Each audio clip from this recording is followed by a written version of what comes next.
Bonjour à tous.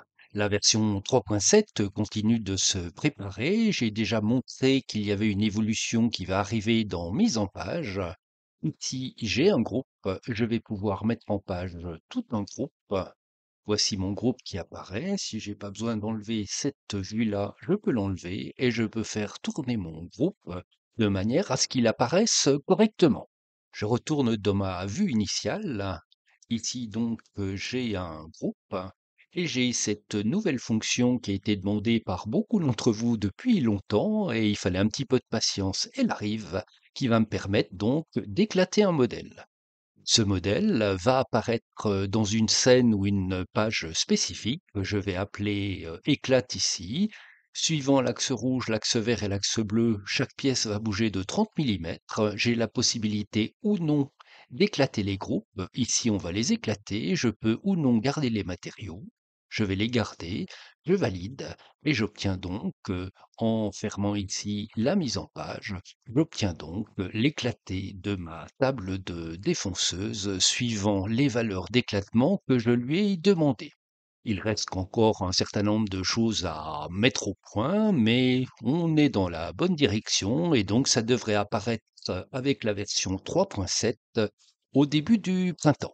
On a donc cette mise en page du groupe et donc la vue initiale, naturellement. Chacune des pièces peut être mise en page avec le plugin mise en page, comme c'est pratiqué donc habituellement. Pour terminer ce tuto, je réponds à une question de Captain Bricole. Pour cela, je vais faire un caisson haut avec par exemple deux étagères. Je vais le faire en mélaminé, le faire non débouchant. Générer mon caisson, j'ai généré mon caisson, je quitte le plugin, je vais juste rapidement l'assembler. Donc avec le plugin assemblage, je vais prendre des Rastex RA25 et en mettre un ici à 100 étoile 2. Je tape étoile 2. Il y en a qui vont venir derrière et je vais mettre des tourillons, non pas par deux mais par un. Je vais les mettre en 2 sur 1, c'est-à-dire percer davantage sur mon montant ici, je mets un tourillon à cet endroit-là et un à cet endroit-là. Je sors. J'ai donc fini mon caisson et on va pouvoir le mettre en page. Je lance la mise en page, je sélectionne mon caisson et je vais donc ajouter un groupe. Je vais ajouter ce groupe-là. Là, j'en ai pas besoin, je l'enlève. Je vais faire tourner mon groupe comme ça, puis comme ceci, de manière à voir la vue de face. Je vais enlever ces deux parties-là et revenir dans la vue initiale.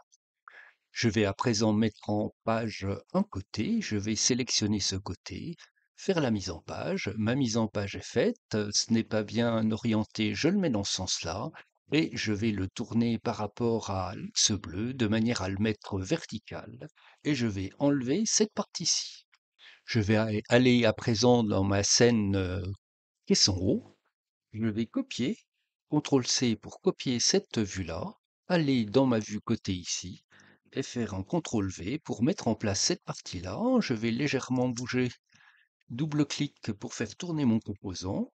Je vais faire tourner mon composant comme ça, sortir et revenir en vue de dessus. Cette partie-ci est un peu grosse, je vais en diminuer l'échelle, par exemple de moitié, je tape 0,5, j'ai diminué de moitié et je peux éventuellement cliquer cette partie-là, ici, et lui affecter une couleur rouge pour indiquer.